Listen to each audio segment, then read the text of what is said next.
Mr. Townsend, thank you so much for being here with us today. You're quite welcome. Thank you. And we have heard that you have had research about Thailand's household debt for such a long time, and you released a project called Townsend Thai Project.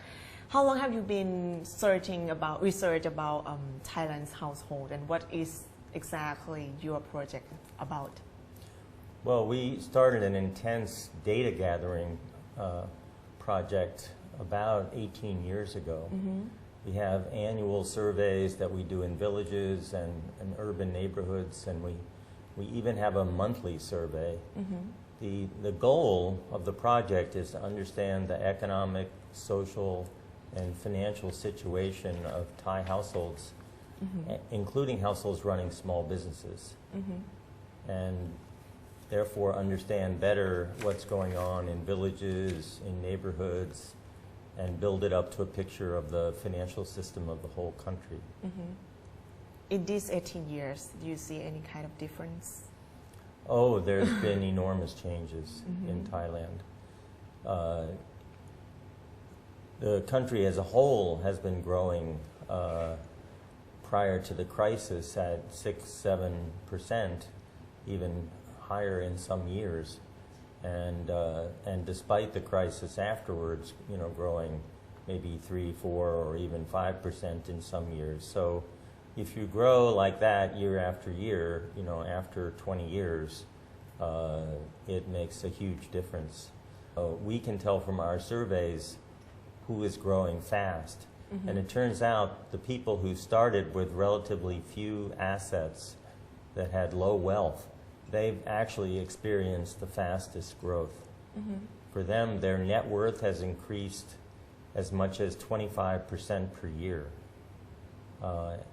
And in contrast, in the same villages, the relatively well-to-do households that had more assets at the beginning, their wealth increased only 1% per year. There's still inequality. Right. People in Bangkok, if you look at their consumption, it's maybe 20,000, 30,000 baht per month.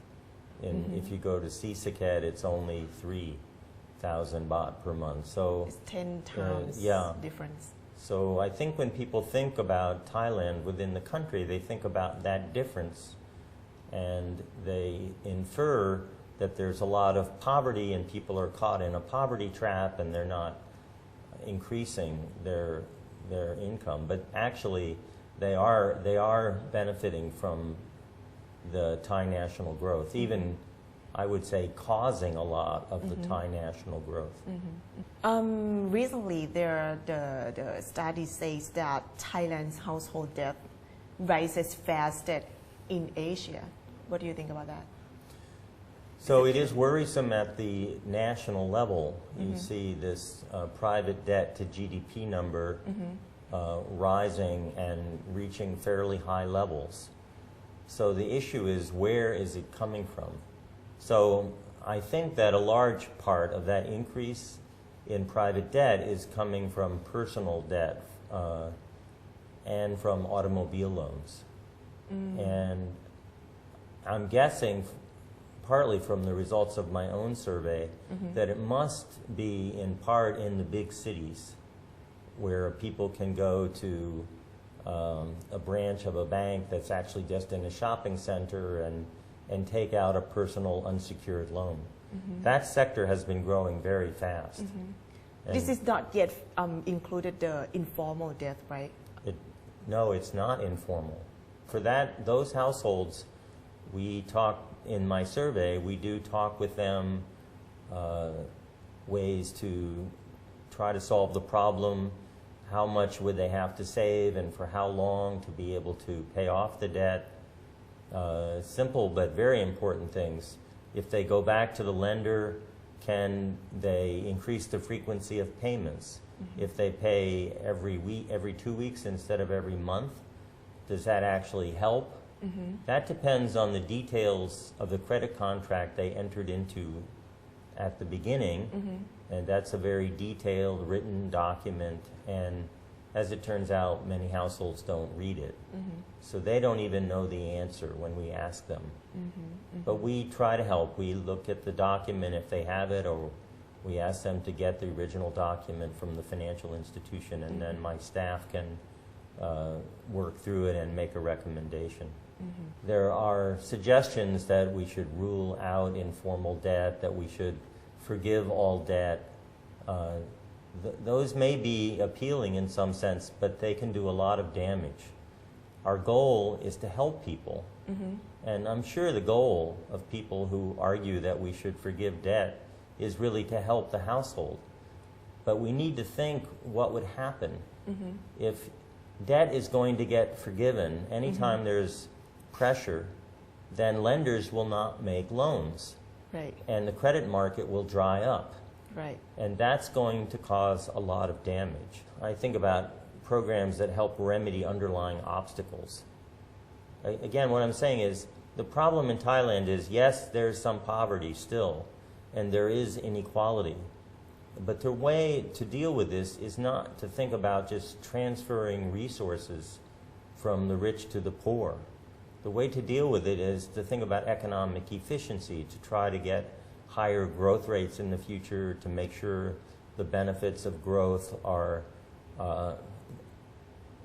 impacting the households who have low income but yet can benefit from the programs. So what do you think about the Village Fund project? Does that help the household financial system? It had a big impact.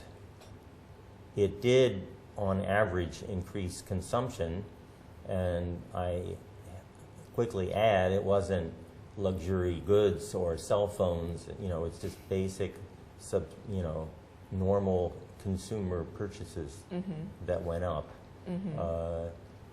But it also increased, for some of the households, it increased investment. So in particular, as I mentioned before, there are households running businesses in these villages with high rates of return.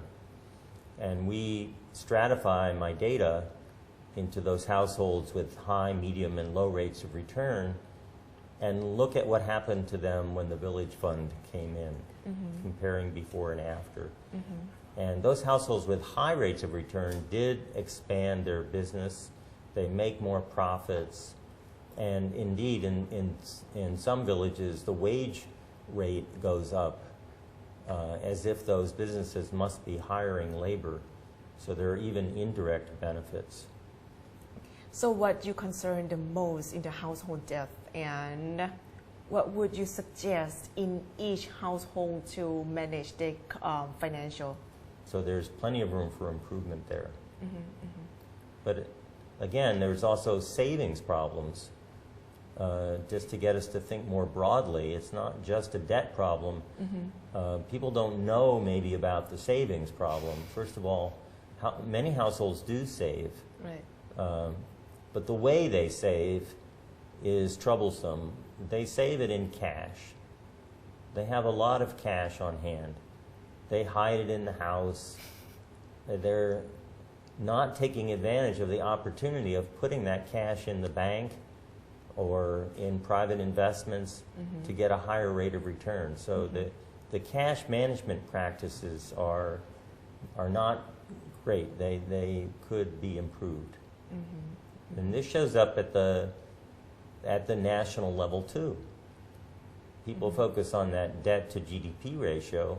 We'll look at the level of cash and coin to GDP. It's quite high for Thailand. It's higher than many other Asian countries. And, this is a concern. It's not in the news these days, but it is suggesting, economic inefficiency. For me in my survey, then when we find households with a lot of cash, which we figure out from my data, we talk to them about cash management, about keeping financial diaries, about investing in banks, in CDs, or even longer-term investments for old age. They're saving for their older age in cash. This is not... It's not good No, idea? no. They need to have that money in pension funds or mutual funds or, low-risk bond funds. That's a much more standard way to save wealth for older age.